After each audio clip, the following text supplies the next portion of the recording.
dégg ngeen vidéo boobu kii lu mu tudd El Hadj Diouf mi ngi naan juge bi jox naa la permission bi teg ko te lan moo tax ñoom ñuy hésité ku nekk naan teg ko ñoom indi woon nañ ko yow kay lu nga am lu rek mooy gore sénégalais bi gore rek loolu mooy reconnaissance man fayu leen ma joxu leen ma lekk joxu leen ma naan dama sénégalais laa ni yéen li may xeexu leen ko bakkan di ma ciy tegu leen ko sama famille di nekk en danger donc man lu ngeen am ci man moom mooy retour du bâton mooy ñëw ne gars yi jërëjëf merci beaucoup kese loolu rek moo may bégal amul leneen fayu leen ma joxu leen ma xaalis joxu leen ma lekk joxu leen ma naan maa ngi déjoué junni plan ak juróom-ñaar ñoom bu fekkoon ni waxuma seen film boobu raconté ko nu ma ko raconté dañ koy teg parce que moo tax ñoom ñu indi écran géant ñoom dañoo ñëw indi seen écran géant indi seen projecteur teg ko noonu di fort non seede yàlla tubaab yaa ngi koy seede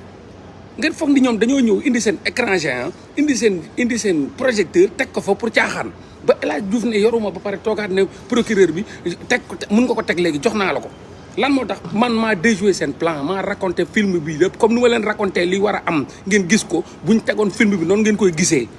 il faut ngeen reconnaissant tuuti lii moo tax nit ki du bëgg dara ci affaire yi parce que day rey boppam di indi di jël sa famille def leen en danger di jaay bakkanam joxoo ko lekk joxoo ko naan di fay di reyante di la joxi information te du journaliste jaayul journal jaayul dara reconnaissance nit day gore reconnaissance mooy tax doomu aadama bi di sawar ci yow mais boo nekkee benn nit bu du gorewul nit bu du delloo bu du rendre la monnaie nit boobu mérité wul dara yàlla sax nangu nit yooyu da leen di rëbb yàlla ci boppam parce que dafa yàlla ci boppam moo nangu reconnaissance nit doomu aadama day reconnaissance ci liggéeyu doomu aadama bi xam ni bu ko neexoon du ko ci fekk man kaaw laa nekk samay morom a ngi fii di liggéey di lekk di naan faale wuñ Sénégal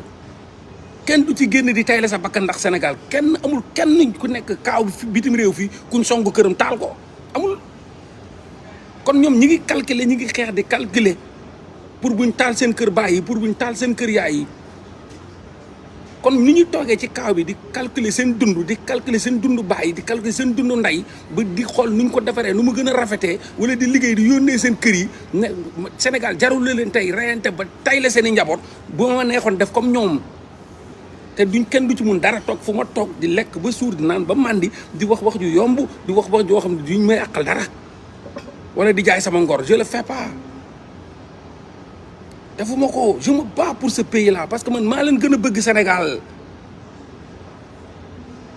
bu ma sañoon du ma génn Sénégal man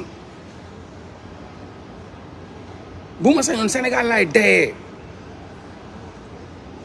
loolu mooy sama dund bu ma sañoon kenn du ma jël ci néew ci beneen dëkk di ma yóbbu Sénégal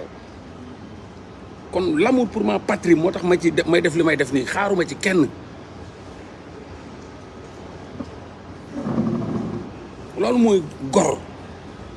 nit ki même boo koy waxal di ko fenal ba gis li waa ji lu mu lay wax yëpp yaa ngi koy gis xanaa nga ne may waa ji nag kenn nu ma ko bañ nu ma ko bañ nag mais naa ko nangul dëgg bi parce que dëgg bi dëgg yàlla la du moom ku la wax ba ne la de boo leen demee bu ñuy juger Ousmane Sonko Adji Sarr dina wax ni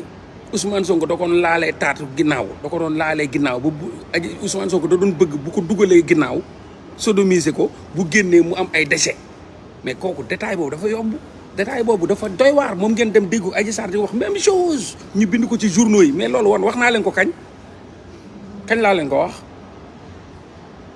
ngeen foog ni loolu man mun naa ko toog di ko imaginer nu ma defe ba wax leen loolu laa defee ba wax leen film am na film bu ñu monté am na nii ak nii la film boobu maa ko détourné bu ñu indee seen caméra kay indi seen écran géant indi seen projecteur teg mooy am na lu ñu bëggoon teg dem ba ci biir kii ne aw ma ba pare El Hadj Diouf naan ay kii lu mu tuddati ay procureur mun nga ko teg léegi jox naa la autorisation mun nga ko teg lan moo tax parce que Mollah moo fi nekk moo wax lu mu wax ba pare wax leen vidéo bi wax leen lépp ne leen bés bu ñu ko tegee màbb leen taal leen dëkk bi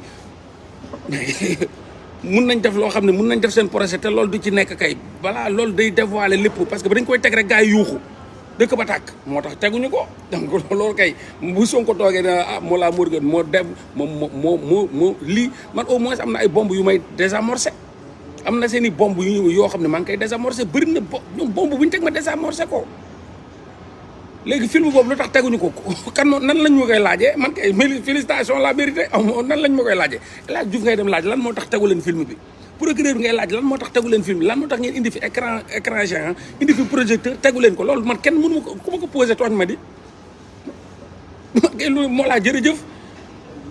bu fekkoon waxoo film boobu ñu monté ak lañ ca def noonu kon heure bi teg nañ ko ba gën ko yàq lu ñu yàq Ousmane Sonko yëpp ñi ma wuñ teg film boobu donc man na sa waaye li ma mën maa ngi koy def de li ma mën maa ngi koy def ci defin gu gën a rafet ba pare di ko def ci xeex bu tar maa ngi koy def